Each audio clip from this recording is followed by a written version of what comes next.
Namaste, welcome to Mumbai Malayali YouTube channel. ഒരിക്കൽ കൂടി ഒരു വ്യത്യസ്തമായ കണ്ടൻറ്റാണ് ഇന്ന് അവതരിപ്പിക്കുന്നത്. കാരണം ഒരു ദിവസം മുമ്പേ ഞാൻ ഇവിടെ അടുത്തുള്ള ഹോസ്പിറ്റലിൽ അഡ്മിറ്റായിരുന്നു. അതായത് ഒരു സർജറി ചെയ്യാൻ വേണ്ടിയായിരുന്നു. അപ്പോൾ എൻ്റെ കാല് ഫ്രാക്ചറായിട്ടിപ്പോൾ 6 മാസം എടുക്കാറായി. അതായത് എൻ്റെ ഹിപ്പിന് താഴെ തുടയിൽ ആണ് പൊട്ടിയത്. മെയിൻ ഫ്രാക്ചറായിരുന്നു, വലിയ ഫ്രാക്ചറായിരുന്നു. അപ്പോൾ അതിൻ്റെ വിടവ് മാറി ഏകദേശം കുറച്ച് അടുത്തടുത്ത് വരുന്നതായിട്ടാണ് അടുത്ത സമയത്ത് ഈ 6 മാസത്തിനുള്ളിൽ ഓരോ മാസവും ഡോക്ടറെ ചെക്കപ്പ് ചെയ്യുമ്പോൾ നമുക്ക് കിട്ടിയ റിപ്പോർട്ട്, എക്സ്റേ. അപ്പോൾ എന്തായാലും ഇപ്പോൾ 6 മാസം എടുക്കാറായപ്പോൾ ഡോക്ടറെ കൺസൾട്ട് ചെയ്ത് പറഞ്ഞു, എക്സ്റേ കണ്ടിട്ട് പറഞ്ഞു അതിൻ്റെ താഴത്തെ നീയോട് ചേർന്നുള്ള സ്ക്രൂ റിമൂവ് ചെയ്യണം. അപ്പം മേളിൽ മെയിൻ സ്ക്രൂ വലിയ ഇട്ടിട്ടുണ്ട്, താഴെ ഒരു ചെറിയ സ്ക്രൂ ഇട്ടിട്ടുണ്ട് നീയോട് ചേർന്ന്. ഹിപ്പിനോട് ചേർന്ന് ഒരു മെയിൻ സ്ക്രൂ ഇട്ടിട്ടുണ്ട്. താഴത്തെ സ്ക്രൂ നമുക്ക് റിമൂവ് ചെയ്ത് കഴിഞ്ഞാൽ ഈ എല്ല് അടുക്കുന്നത് പൊട്ടിയ ഫ്രാക്ചർ ഭാഗത്ത് എല്ല് കുറച്ചുകൂടെ കവറപ്പ് ആകാനുണ്ട്. അത് പെട്ടെന്ന് കവറപ്പ് ആയിക്കൊള്ളുമെന്ന് ഇങ്ങനെ പറഞ്ഞു. ആ ഉപദേശത്തിൻ്റെ അടിസ്ഥാനത്തിൽ എന്നോട് ചോദിച്ചു, ഒരു ചെറിയ സർജറി ചെയ്യാം, നമുക്ക് ലോക്കൽ അനസ്തേഷ്യ കൊടുത്ത് വേണമെങ്കിൽ ചെയ്യാം എന്ന് പറഞ്ഞു. അപ്പോൾ ചെയ്ത് ഞാൻ സമ്മതിക്കുകയും ചെയ്തു. അങ്ങനെ ഞങ്ങളുടെ എല്ലാ സമ്മതത്തോടും വീട്ടുകാരുടെ വൈഫ്, മകള് അടുത്ത ഒരു 3 ദിവസത്തേക്ക് ശേഷം മിനിങ്ങാന്ന് അഡ്മിറ്റായി. ഹോസ്പിറ്റലിൽ അഡ്മിറ്റ് ചെയ്തു. അവിടെ സർജറിയൊക്കെ ചെയ്തു. ഒരു ദിവസം തലേദിവസം പോയി ചെക്കപ്പൊക്കെ അവരെല്ലാം നടത്തും. എല്ലാ ഓവറോൾ ബോഡി റിപ്പോർട്ടും അവർക്ക് വേണം, ഹാർട്ടിൻ്റെ ഫങ്ഷൻ, അതുപോലെ എല്ലാം ബ്ലഡ് ഷുഗർ എല്ലാം. അപ്പോൾ എല്ലാം ചെയ്തു. അതിൻ്റെയൊക്കെ റിപ്പോർട്ടിൻ്റെ അടിസ്ഥാനത്തിൽ എല്ലാം ഓക്കെയാണ്. പിന്നെ എനിക്ക് മറ്റ് അസുഖങ്ങളൊന്നുമില്ല. ഞാൻ ചെറിയൊരു പ്രഷറിനുള്ള ഗുളിക മാത്രമേ കഴിക്കുന്നുള്ളൂ. അത് കുറച്ച് നാളായി കണ്ടിന്യൂ ചെയ്യുന്നുണ്ട്. പക്ഷേ ഇപ്പോൾ എന്തായാലും ആ സർജറി, സ്ക്രൂ റിമൂവലിനുള്ള സർജറിക്ക് വേണ്ടിയിട്ട് അഡ്മിറ്റ് ആയപ്പോൾ അടുത്ത ദിവസം രാവിലെ എല്ലാം ഷേവ് ചെയ്ത്, പാർട്ടൊക്കെ ഷേവ് ചെയ്ത് ആ ഭാഗത്ത് സർജറിക്ക് പ്രിപ്പയർ ചെയ്ത് നമ്മൾ സർജറി റൂമിലേക്ക് കിടക്കുമ്പോൾ അനസ്തെറ്റിസ്റ്റാണ് ആദ്യം നമുക്ക് മുഖം കാണിക്കുന്നത്. കാരണം നമ്മളോട് ചോദിക്കുന്ന കാര്യങ്ങൾ ഒന്നുകൂടി കൺഫേം ചെയ്യും. അനസ്തേഷ്യ എങ്ങനെയാണ് കൊടുക്കേണ്ടത്, അത് ലോക്കലാണോ അല്ലെങ്കിൽ സ്പൈനൽ കൊടുക്കണോ അല്ലെങ്കിൽ ജനറൽ കൊടുക്കണോ എന്നൊക്കെ അവർ ഒന്നുകൂടി നമ്മളോട് ചോദിക്കും. കാരണം നമ്മുടെ ശരീരഭാഷ അല്ലെങ്കിൽ നമ്മളുടെ അത് മനസ്സിലാക്കാൻ കൂടിയായിരിക്കും അവർ. പക്ഷേ ഈ സർജറി നടക്കുന്ന അവസരത്തിൽ ലോക്കൽ അനസ്തേഷ്യ ആണെങ്കിൽ ചിലപ്പോൾ നമുക്ക് കാണാൻ പറ്റത്തില്ല, അവരൊരു കർട്ടൻ കൊണ്ട് മൂടുമെങ്കിലും നമുക്കറിയാം എന്തൊക്കെയോ അവിടെ നടക്കുന്നുള്ളൂ. ആ ഫീലിങ്ങിൽ ചിലപ്പോൾ ചിലർക്ക് അത് എന്തെങ്കിലുമൊക്കെ പ്രശ്നങ്ങളുണ്ടാകാൻ സാധ്യതയുള്ളൂ. അപ്പോൾ ഞാൻ രണ്ടും കൽപ്പിച്ച് നേരത്തെ പറഞ്ഞതാണ് അങ്ങനെ ചെയ്താൽ മതിയെന്ന്. കാരണം എനിക്ക് ഒരു ധൈര്യമുണ്ടായിരുന്നു. കാരണം ലോക്കൽ അനസ്തേഷ്യ എന്തായാലും മരവിപ്പിക്കും എന്നുള്ളത് സംശയമില്ല. പിന്നെ അതോടുകൂടി തന്നെ തുടങ്ങുമ്പോൾ എത്ര സമയം എടുക്കുമെന്നേ ഉള്ളായിരുന്നു എനിക്കുള്ള ഒരു ആങ്സൈറ്റി. അത് ഞാൻ ഉദ്ദേശിച്ച പോലെ തന്നെ ആങ്സൈറ്റി റിഫ്ലക്റ്റ് ചെയ്തായിരുന്നു. കാരണം എനിക്ക് അറിയാമായിരുന്നു ആ സർജറി തുടങ്ങുമ്പോൾ ഈ ഡോക്ടർ ഇങ്ങനെ എല്ലാം പറഞ്ഞുകൊണ്ടാണ്, അനസ്തെറ്റിസ്റ്റ് ഡോക്ടർ ഓരോന്നും പറഞ്ഞുകൊണ്ടാണ് സ്റ്റെപ്പ് ബൈ സ്റ്റെപ്പ് തുടങ്ങുന്നത്. കൊടുക്കുകയാണ്, ഇഞ്ചക്ഷൻ എടുക്കുകയാണ്, പിന്നെ ഒരു കാര്യം കൂടി ചെയ്തു. ഇൻ അഡീഷൻ ലോക്കൽ അനസ്തേഷ്യ കൊടുക്കുന്നതോടൊപ്പം എൻ്റെ മുകളിലത്തെ ഈ ഹിപ്പിന് താഴെയുള്ള സ്ക്രൂ ചെയ്തിട്ടുണ്ടല്ലോ, അപ്പോൾ ആ ഭാഗം ഈ ഫ്രാക്ചറിന് തൊട്ട് മുകളിൽ, ഫ്രാക്ചറിന് താഴെയാണ് ഇപ്പോൾ ഇത് സർജറി ചെയ്ത് സ്ക്രൂ റിമൂവ് ചെയ്യുന്നത്. ഫ്രാക്ചറിന് മുകളിലുള്ള ഹിപ്പിൻ്റെ താഴെയുള്ള ഭാഗത്ത് സ്ക്രൂ ഇരിക്കുന്ന ഭാഗത്ത് ചിലപ്പോൾ ചെറിയ വേദന എടുക്കും, ചിലപ്പോൾ അത് നല്ല വേദനയായിട്ട് വരും ഇവിടെ താഴത്തെ സ്ക്രൂ റിമൂവ് ചെയ്യുന്ന സമയത്തൊക്കെ. അപ്പോൾ അങ്ങനെ എന്നോട് ഒരു അഡ്വൈസ് പറഞ്ഞു, അനസ്തെറ്റിസ്റ്റ് റെഡിയാണ്. അവർ ചോദിച്ചു മുകളിലുള്ള ഭാഗം, അതായത് ഹിപ്പിന് താഴെയുള്ള പാർട്ട് ബ്ലോക്ക് ചെയ്യട്ടെ എന്ന് പറഞ്ഞു. ബ്ലോക്ക് ചെയ്യട്ടെ എന്നുള്ള ആ ഒരു ടെക്നിക്കൽ ലാംഗ്വേജ് എനിക്ക് മനസ്സിലായി. കാരണം അത്രയും ഭാഗത്ത് അന്നേരം അവിടുന്ന് താഴെ നമ്മുടെ ഹിപ്പിന് താഴെ ഈ സ്ക്രൂ റിമൂവ് ചെയ്യുന്നതിന് തൊട്ട് മുകളിൽ നമുക്ക് അനസ്തേഷ്യ തരുന്നതോടൊപ്പം തന്നെ അതിൻ്റെ മുകളിലത്തെ ഭാഗം ബ്ലോക്ക് ചെയ്യുകയാണ്. ബ്ലോക്ക് ചെയ്യുക എന്ന് പറഞ്ഞപ്പോൾ ഹിപ്പിന് താഴെയുള്ള അത്രയും പാർട്ടിൽ ആ വേദന എടുക്കാൻ സാധ്യതയുള്ള പാർട്ട് അവർ ബ്ലോക്ക് ചെയ്ത് വെക്കുമ്പോൾ നമുക്ക് അവിടെ വേദന ഉണ്ടെങ്കിലും വേദന വരുമ്പോൾ അത് ഫീൽ ചെയ്യത്തില്ല, അത് ബ്ലോക്ക് ചെയ്ത് വെക്കും. അപ്പോൾ അങ്ങനെയാണ്. അപ്പോൾ അതെനിക്ക് മനസ്സിലായതുകൊണ്ട് ഞാൻ ഉടനടി പറഞ്ഞു അയക്കുമെന്ന് പറഞ്ഞു.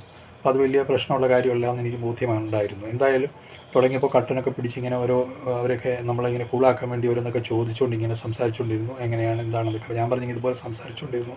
എനിക്ക് മനസ്സിലായി. കാരണം ഇത് ചെയ്തുകൊണ്ടിരിക്കുമ്പോൾ നമ്മൾ ശ്രദ്ധ കൂടുതൽ കൊടുക്കുന്തോറും അവസാനം അവർ ഇതിൻ്റെ ഇടയ്ക്ക് ഒരു 3 സ്റ്റേജസ് ആയിട്ടാണ് ഈ anaesthesia surgery. First stage, second stage, 3 stage.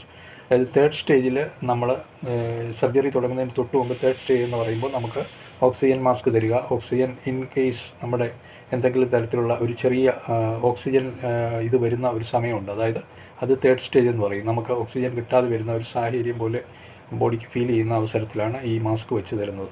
Oxygen easy ആയിട്ട് പാസ് ത്രൂ ചെയ്യും. അപ്പോൾ ആ സ്റ്റേജ് വന്നു. അതൊക്കെ പറഞ്ഞുകൊണ്ടാണ് അവർ ചെയ്യുന്നത്. അപ്പോൾ ഇങ്ങനെ പറഞ്ഞു. അപ്പോൾ അതിൽ വെച്ചുകൊണ്ട് തന്നെ ഞാൻ അവരോട് പറഞ്ഞു, നിങ്ങളെന്തെങ്കിലും സംസാരിച്ചുകൊണ്ടിരുന്നു അയാൾ. അപ്പോഴത്തേക്ക് തുടങ്ങി.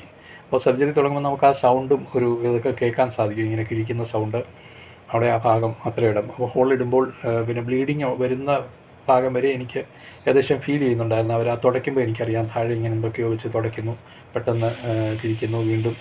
അപ്പോൾ ഇതൊക്കെ എനിക്കറിയാൻ പറ്റും. അപ്പോൾ ഡോക്ടേഴ്സിനെയോ അവർ ചെയ്യുന്നവരെയോ ഒന്നും എനിക്ക് കാണത്തില്ല, കറക്റ്റിട്ടിരിക്കുന്നുണ്ട്. ഇപ്പുറത്തെ അനസ്തെറ്റിസ്റ്റിനെ കാണാം, കുറച്ച് അസിസ്റ്റൻസ് ബോയ്സിനെയും കാണാം. അപ്പം ഞാൻ ഇങ്ങനെ എനിക്ക് മനസ്സിലാക്കി. അപ്പം അത് സ്ക്രൂ, സാധാരണ സ്ക്രൂ പോലെ തന്നെ നീണ്ട സ്ക്രൂ ഇങ്ങനെ പിരിക്കുന്ന ഇങ്ങനെ തിരിച്ച് ഇറക്കണമല്ലോ.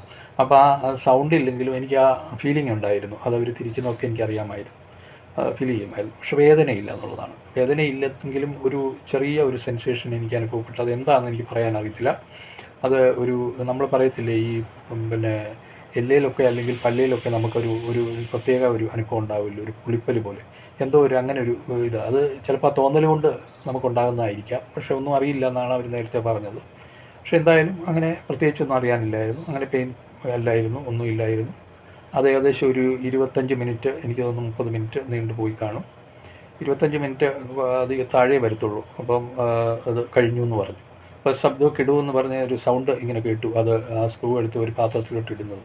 അപ്പോൾ അതൊക്കെ കേട്ട് കഴിഞ്ഞപ്പോൾ എനിക്ക് മനസ്സിലായി, ആശ്വാസമായി. അതുവരെ എനിക്ക് അല്പസമയം ഞാനൊരു എത്ര സമയം വരെ പോകുമെന്നുള്ള ആങ്സൈറ്റി ഞാൻ പറഞ്ഞില്ലേ നേരത്തെ ഉണ്ടായിരുന്ന പോലെ. അപ്പോൾ അത് വെച്ചിട്ട് എനിക്ക് ഉണ്ടായ ഒരു അനുഭവം വെച്ചിട്ട് നമുക്കൊരു പെട്ടെന്ന് നമ്മൾ ഉദ്ദേശിക്കുന്ന പ്രിപ്പറേഷൻ പോലെയല്ല. നമുക്ക് ചിലപ്പോൾ തോന്നും, അയ്യോ ഇത് വേണ്ടായിരുന്നു, അങ്ങനെ ജനറൽ അനസ്തേഷ്യ അല്ലെങ്കിൽ ചെയ്താൽ ഒന്നും അറിയത്തില്ലല്ലോ. അപ്പോൾ ഇതിനു മുമ്പ് ഞാൻ ജനറൽ അനസ്തേഷ്യ പ്രൊസീജിയറിലേക്ക് പോയിട്ടുണ്ട്. കാരണം എൻ്റെ കിഡ്നി ഡൊണേറ്റ് ചെയ്തതാണ് വൈഫിന്. അപ്പോൾ അന്ന് ആ സമയത്ത് വൈഫിന് കിഡ്നി ആവശ്യമുണ്ടായിരുന്നു. 10 വർഷങ്ങൾക്ക് മുമ്പ് ഞങ്ങൾ ഒരുപോലെ ഓപ്പറേഷൻ ടേബിളിൽ പോയപ്പോൾ എനിക്ക് ജനറൽ അനസ്തേഷ്യ എന്നാണ്. അപ്പോൾ ഇങ്ങനെ മാസ്ക് ഇങ്ങനെ കൊണ്ടുവച്ച് അവർ പറയും അനസ്തേഷ്യ കൊടുക്കാം. പിന്നെ നമുക്കൊന്നും അറിയില്ല. പിന്നെ നമ്മൾ കിടക്കുന്നത് റിക്കവറി റൂമിലായിരിക്കും, എല്ലാം കഴിഞ്ഞു കാണും. അപ്പോൾ കണ്ണു തുറക്കുമ്പോൾ അതാണ് അവസ്ഥ. അപ്പോൾ ഇതെന്ന് പറഞ്ഞാൽ നമ്മളെല്ലാം അറിയുകയാണ് ചെയ്യുന്നത്, അറിഞ്ഞുകൊണ്ട് തന്നെ ചെയ്യണം ലോക്കൽ അനസ്തേഷ്യ, അതാണ് വ്യത്യാസം. അപ്പോൾ എന്തായാലും ഇത് കഴിഞ്ഞ് ആ സ്ക്രൂ അവർ ഞങ്ങളെ കാണിച്ചു, എന്നെ കാണിച്ചു. അതിനുശേഷം റിക്കവറി റൂമിൽ അവർ കിടത്തി. ഏകദേശം ഒരു 2-2.5 മണിക്കൂർ റിക്കവറി റൂമിൽ കിടത്തി, ഒബ്സർവേഷൻ പോലെ. അപ്പോൾ ഇവിടുത്തെ ഈ മരവിപ്പ് മാറണം, നമ്മൾ മേളിൽ ബ്ലോക്ക് ചെയ്ത അതുപോലെ അനസ്തേഷ്യ കൊടുത്ത പാർട്ടിൻ്റെ എഫക്റ്റ് ഉണ്ടല്ലോ, അത് മാറുന്നിടം വരെ. ഇപ്പോൾ പെയിൻ വരാതിരിക്കാൻ അവരെന്തെങ്കിലും ഇത് സൈഡിൽ ഇവിടെ നമുക്ക് ഇഞ്ചക്ഷൻ കൊടുക്കാനുള്ള ഇതൊക്കെ തന്നിട്ടുണ്ട്, കയ്യിൽ ഒക്കെ ഉണ്ടായിരുന്നു, അതെടുത്ത് കളഞ്ഞു. ഇഞ്ചക്ഷൻ നീഡിൽ കൊടുക്കാൻ ഫിസ്റ്റുല എന്തായാലും അതിൽ കൂടെ അതെല്ലാം വിടുന്നുണ്ടായിരുന്നു. അപ്പം വേദന അറിയാതിരിക്കാൻ. അപ്പോൾ നമുക്ക് വേദന അറിയുമല്ലോ റിക്കവറി ആകുമ്പോൾ, ഇതിൻ്റെ ആ അനസ്തേഷ്യയുടെ എഫക്റ്റ് കുറയുമ്പോൾ. എന്തായാലും അതൊക്കെ കഴിഞ്ഞ് 2-3 മണിക്കൂർ കഴിഞ്ഞ് റൂമിലേക്ക് മാറ്റി. അന്ന് തന്നെ അടുത്ത ദിവസം, അതായത് ഞാൻ അഡ്മിറ്റ് ചെയ്തതിൻ്റെ അടുത്ത ദിവസം സർജറി നടന്നു. അന്ന് വൈകിട്ട് അവിടെ കിടക്കേണ്ടി വന്നു. അടുത്ത ദിവസം രാവിലെ കുഴപ്പങ്ങളൊന്നുമില്ലായിരുന്നു. രാവിലെ രാത്രി ഉറക്കമൊക്കെ കിട്ടി. രാവിലെ എണീറ്റു, സുഖമായി എല്ലാ കാര്യങ്ങളും നിർവഹിച്ചു.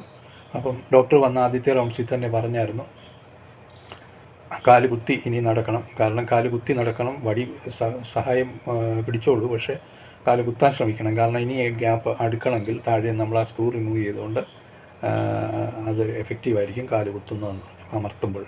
അപ്പോൾ അങ്ങനെ തന്നെ ചെയ്തു. ബാത്റൂമിലൊക്കെ പോയി തിരിച്ചു വന്നു, സൂക്ഷിച്ച്. എന്തായാലും തിരിച്ച് വീട്ടിൽ വന്നു, സുഖം പ്രാപിക്കും എന്ന് വിചാരിക്കുന്നു. കാരണം നമ്മൾ ഉദ്ദേശിച്ച സമയത്തിനെക്കാട്ടിൽ നേരത്തെ ചിലപ്പോൾ ഏർലി റിക്കവറി വന്നെന്നിരിക്കും. അത് ഓരോരുത്തരെ ഡിപ്പെൻഡ് ചെയ്യുന്നു, ഓരോരുത്തരുടെ ശരീരത്തെ. ഇപ്പം എനിക്ക് മനസ്സിലായത് ഇപ്പോൾ 6 മാസമായി. ഏകദേശം ഇനി ഒരു 3 മാസം കൂടി കഴിയുമ്പോഴത്തേക്ക് പൂർണ്ണമായിട്ടും, അത് 3 മാസം എടുക്കില്ലെന്നാണ് എനിക്ക് തോന്നുന്നത്, ബോൺ പൂർണ്ണമായിട്ടും കവറപ്പ് ആവും. ആ ഫ്രാക്ചർ വന്ന പാർട്ട് അടഞ്ഞ് പൂർണ്ണമായിട്ടും.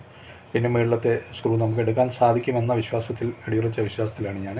അങ്ങനെ വരുമ്പോൾ ജനറൽ അനസ്തേഷ്യയ്ക്ക് വീണ്ടും പോകേണ്ടി വരുമെന്ന് അവർ പറഞ്ഞു. കാരണം മുകളിലത്തെ വലിയ സ്ക്രൂ ആണ്, ഹിപ്പിൻ്റെ താഴെയാണ്. അപ്പോൾ അത് ജനറൽ അനസ്തേഷ്യ അവർ ചെയ്യുള്ളൂ എന്ന് പറഞ്ഞു. എന്തായാലും ഇതൊക്കെയാണ് പ്രൊസീജിയറുകൾ. എൻ്റെ അനുഭവമാണ്, എൻ്റെ ടെസ്റ്റിമോണിയിലാണ് ഞാൻ പറഞ്ഞത്.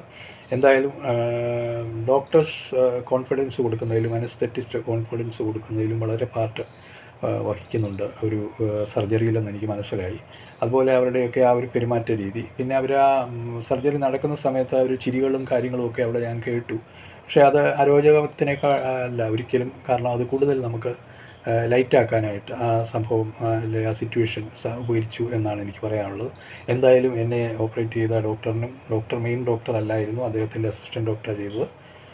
മെഡിക്കൽ തന്നെയായിരുന്നു. പെട്ടെന്ന് സർജറി ലിമിറ്റഡ് ടൈമിനുള്ളിൽ തീർന്നു. അപ്പോൾ എന്തായാലും മറ്റ് എല്ലാ അനസ്തെറ്റിസ്റ്റ് ഉൾപ്പെടെയുള്ള സ്റ്റാഫ് നഴ്സുമാർ, ബോയ്സ് എല്ലാവർക്കും നന്ദി. അപ്പോൾ ഇതുപോലുള്ള ഘട്ടങ്ങളിൽ നമ്മൾ ആശുപത്രി സാഹചര്യങ്ങളിൽ നമ്മൾ മനസ്സിലാക്കുന്നത് നമ്മൾക്ക് ചിലപ്പോൾ എത്ര ധൈര്യമുള്ള ആളാണെങ്കിലും നമ്മുടെ ധൈര്യത്തിന് ഒരു അർത്ഥവുമില്ല, ഒരു മീനിങ്ങും ഇല്ല. ചില സമയത്ത് നമുക്കത് കൈവിട്ട് പോകാനൊക്കെ ചാൻസ് ഉണ്ട്. അപ്പോഴും നമ്മൾ നമ്മുടെ മനസ്സിനെ നിയന്ത്രിക്കുക, കൺട്രോൾ ചെയ്യുക. എപ്പോഴും പെട്ടെന്ന് നമ്മൾ ആ മനസ്സ് മാറ്റിയെടുക്കാൻ ശ്രമിക്കുക, ആ സിറ്റുവേഷൻ മാറ്റി ഒന്ന് ചേഞ്ച് ആക്കാനായിട്ട് ശ്രമിച്ചുകൊണ്ടിരിക്കുക എന്ന് മാത്രമേ ഉള്ളൂ എനിക്ക് പറയാനുള്ളൂ. എന്തായാലും ഇത് ഞാൻ വെറുതെ ഒരു കണ്ടൻറ്റായിട്ട് അവതരിപ്പിച്ചതാണ്. കാരണം എൻ്റെ സ്വന്തം ടെസ്റ്റിമോണിലാണ് പറയുന്നതുകൊണ്ട് ദോഷമൊന്നുമില്ലല്ലോ. അപ്പം നിങ്ങൾക്കും എന്തെങ്കിലും ഒരവസരത്തിൽ നിങ്ങളുടെ കൂടെയുള്ള ആൾക്കാർക്കോ ബന്ധുക്കൾക്കോ വരുമ്പോൾ ഇതേപോലെയുള്ള സർജറി, പിന്നെ റോബോട്ടിക് സർജറിയുടെ കാര്യമാണ് പറയുവാനുള്ളത്. റോബോട്ടിക് സർജറിയെക്കുറിച്ച് ഞാൻ ചിന്തിച്ചിരുന്നു. കാരണം നമുക്ക് ചെയ്യാനല്ല, കാരണം ഇപ്പോൾ നിലവിലുണ്ട്. കേരളത്തിൽ തന്നെ മിക്ക ഹോസ്പിറ്റലുകളിലും, വലിയ ഹോസ്പിറ്റലുകളിലും റോബോട്ടിക് സർജറി ഇൻട്രൊഡ്യൂസ് ചെയ്ത് കഴിഞ്ഞു. പക്ഷേ അവർ പൂർണ്ണ തോതിൽ അത് ഇംപ്ലിമെൻ്റ് ആക്കിയിട്ടില്ല എന്ന് ഞാൻ മനസ്സിലാക്കുന്നു. കാരണം റോബോട്ടിക് സർജറി എക്സ്പെൻസീവ് ആണെന്ന് തന്നെയാണ് മനസ്സിലാക്കുന്നത്. ഇപ്പോഴത്തെ സാഹചര്യത്തിൽ അതിൻ്റെ എക്യുപ്മെൻറ്റ്സ് എല്ലാം കൊണ്ട് അതിനുള്ള ചിലവുകളൊക്കെ വഹിക്കാം. അതൊക്കെ അവർ നമ്മളിൽ നിന്ന് തന്നെ ആദ്യം വരുന്ന പേഷ്യൻസിൽ നിന്ന് അത് ഈടാക്കാൻ സാധ്യതയുണ്ട്. അപ്പോൾ എന്തായാലും കുറേ കാലം കഴിയുമ്പോൾ ഒരുപക്ഷേ ഈ റോബോട്ടിക് സർജറി വളരെ എക്സ്പെൻസീവ് കുറയുകയും ഡോക്ടർമാർ നേരിട്ട് മോണിറ്റർ ചെയ്യുന്നു എങ്കിൽ പോലും അവരുടെ കൈകളുടെ പ്രവർത്തനങ്ങൾ കുറവാണ്. റോബോട്ടിക് സർജറിയിൽ റോബോട്ടാണ് എല്ലാം ചെയ്യുന്നത്. കൃത്യനിർവഹണം വളരെ കൃത്യതയാണെന്ന് മനസ്സിലാക്കുന്നു. എന്തായാലും റോബോട്ടിക് സർജറിയിലുള്ള ഗുണങ്ങൾ കൂടുതൽ നമുക്ക് ബ്ലഡ് നഷ്ടം വരാതെയും ഹോളുകൾ ചെറുതായിട്ട് ഇട്ട് സർജറികളൊക്കെ ചെയ്യാനുള്ള എളുപ്പമാർഗവും, അതുപോലെ വലിയ കൈകൾ ഡോക്ടർമാരുടെയൊക്കെ ശരീരം പ്രവർത്തിക്കുന്നതിന് പകരം റോബോട്ടിൻ്റെ ചെറിയ പ്രവർത്തിക്കുന്നു. അപ്പോൾ അതുകൊണ്ട് ഇപ്പം തന്നെ കൃത്യത വളരെ ഇമ്പോർട്ടൻ്റ് ആണ്. അത് നന്നായിട്ട് റോബോട്ടിക് സർജറി ചെയ്യാൻ സാധിക്കും. പിന്നെ AI ആർട്ടിഫിഷ്യൽ ഇൻ്റലിജൻസിൻ്റെ പുതിയ ഇതനുസരിച്ച് റോബോട്ടിക് സർജറിയെ വളരെ കുറച്ചുകൂടി നന്നാക്കിയെടുക്കുവാൻ സാധിക്കും എന്ന് അറിയുന്നു. എന്തായാലും ഇന്ന് നമ്മുടെ റോബോട്ടിക് സർജറി ഇന്ത്യയിൽ നടക്കുന്നുണ്ട്. ഏകദേശം ഒരു 3500-4000 റോബോട്ടിക് സർജറികൾ നടന്നു കഴിഞ്ഞായിട്ട് അറിയുന്നത് 2025 ജാനുവരി കണക്ക് പ്രകാരം നമുക്ക് അറിയാൻ സാധിക്കുന്നത്. അതൊക്കെ സക്സസ് ആയിരുന്നു തന്നെ. അതുപോലെ തന്നെ ഒരു ഡോക്ടർ അല്ലെങ്കിൽ ഒരു ടെക്നീഷ്യൻ്റെ സഹായത്തോടെ മോണിറ്റർ ചെയ്തുകൊണ്ടുള്ള റോബോട്ടിക് സർജറി എപ്പോഴും അനിവാര്യമാണ്. പക്ഷേ സർജൻ അദ്ദേഹത്തിൻ്റെ ഫീസ് ഇപ്പോഴത്തെ സാഹചര്യത്തിൽ റോബോട്ടിക് സർജറിയുടെ കൂടെ അദ്ദേഹത്തിൻ്റെ ഫീസ് കൂടെ വരുമ്പോൾ കനത്ത കോസ്റ്റാവും ഇങ്ങനെയുള്ള സർജറിക്ക്. അപ്പോൾ ഇനിയുള്ള കാലങ്ങളിൽ റോബോട്ടിക് സർജറി എക്യുപ്മെൻറ്റ്സ് ഉപയോഗിക്കുന്നതിനുള്ള ചാർജസ് കുറയുകയും കൺസൾട്ടൻ്റ് അല്ലെങ്കിൽ ഡോക്ടർമാരുടെയും ടെക്നീഷ്യൻസ് ചാർജസ് കമ്പാരിറ്റീവ്ലി അത് നിൽക്കും, അത് കുറയത്തൊന്നും സാധ്യതയൊന്നുമില്ല. അപ്പോൾ ആ സാഹചര്യത്തിൽ റോബോട്ടിക് സർജറി വളരെ നന്നായിരിക്കും എന്നാണ് എനിക്കും തോന്നുന്നത്, മനസ്സിലാക്കിയെടുത്തോളം, ഡീറ്റെയിൽ കിട്ടിയെടുത്തോളം. പിന്നെ ഡിസഡ്വാൻറ്റേജ് എന്ന് പറഞ്ഞാൽ മെക്കാനിക്കൽ ഫെയിലുവർ, അതായത് ഈ റോബോട്ടിക് മെക്കാനിസം എന്തെങ്കിലും ഫെയിലുവർ ആയാൽ വളരെ റെയറാണ്. അത് 99% അതിന് സാധ്യത കുറവാണെന്ന് പറയാം. പക്ഷേ ഒരു 1% എപ്പോഴെങ്കിലും ഒരു സാധ്യത അങ്ങനെ ഉണ്ടായാൽ ഇതിന് അല്പം അതൊരു ഡിസഡ്വാൻറ്റേജ് ആണ്. അപ്പോൾ പെട്ടെന്ന് ഇത് നിർത്തുകയും വീണ്ടും ഡോക്ടറിൻ്റെ അടിയന്തര സഹായത്തോടുകൂടി ബാക്കി എക്യുപ്മെൻറ്റ്സ് എല്ലാം തയ്യാറാക്കി അവിടെ വെക്കണം, ആ രീതിയിൽ മുന്നോട്ട് പോകേണ്ടി വരും. അതേ ഉള്ളൂ. പക്ഷേ അതൊക്കെ വളരെ റെയർ ചാൻസസ് ആണ്. എന്തായാലും ഇങ്ങനെ ഒരു വലിയ ടെക്നോളജിയിലേക്കൊക്കെ നമ്മുടെ രാജ്യവും മുന്നോട്ട് വന്നുകൊണ്ടിരിക്കുകയാണ്. നമ്മുടെ മിക്ക ഹോസ്പിറ്റലുകളിലും അത് ഇംപ്ലിമെൻറ്റ് ചെയ്തിട്ടുണ്ടെങ്കിലും അത് നടപ്പിലാകുന്നില്ല. സർജറികളൊന്നും അധികം നടക്കുന്നില്ല കേരളത്തിൽ അങ്ങനത്തേത്. കാരണം ആൾക്കാർ പ്രിഫർ ചെയ്യുകയില്ല. കാരണം അവർക്ക് ഒരു ഡോക്ടറിൻ്റെ ഇത് തന്നെയായിരിക്കാം അവർ ആഗ്രഹിക്കുന്നത്. കാരണം ഏത് കാര്യങ്ങളും അങ്ങനെയാണല്ലോ, ഇൻട്രൊഡ്യൂസ് ചെയ്യുമ്പോൾ നമുക്ക് ബുദ്ധിമുട്ടായിട്ട് തോന്നും. പക്ഷേ അത് വളരെ കോമൺ ആയി വരുമ്പോൾ എല്ലാവരും അത് അക്സെപ്റ്റ് ചെയ്യും. അറിഞ്ഞിടത്തോളം നമ്മുടെ ഹോസ്പിറ്റലുകളിലൊക്കെ ഇത് കേരളത്തിന് പുറത്ത് കൂടുതലായിട്ട് നടക്കുന്നുണ്ട്. ഹൈദരാബാദിലും ദില്ലിയിലുമൊക്കെ നല്ലതായിട്ട് വരട്ടെ ഒരു നമ്മുടെ മെഡിക്കൽ രംഗം. ഇപ്പോഴത്തെ സാഹചര്യത്തിൽ കേരളത്തിലെ ചില സംഭവവികാസങ്ങൾ കേട്ടപ്പോൾ അതുപോലുള്ള സംഭവവികാസങ്ങൾ ഉണ്ടാകാതെ നല്ല രീതിയിലുള്ള കെട്ടിട സാഹചര്യങ്ങളും നല്ല എക്യുപ്മെൻസും വെച്ച് നമുക്ക് ആരോഗ്യരംഗം മെച്ചപ്പെടുത്താൻ സാധിക്കട്ടെ എന്ന് ആശംസിക്കുന്നു, എന്ന ആഗ്രഹത്തോടു കൂടിയും പ്രാർത്ഥനയോടുകൂടിയും നിർത്തട്ടെ. ജയ് ഭാരത് മാതാ.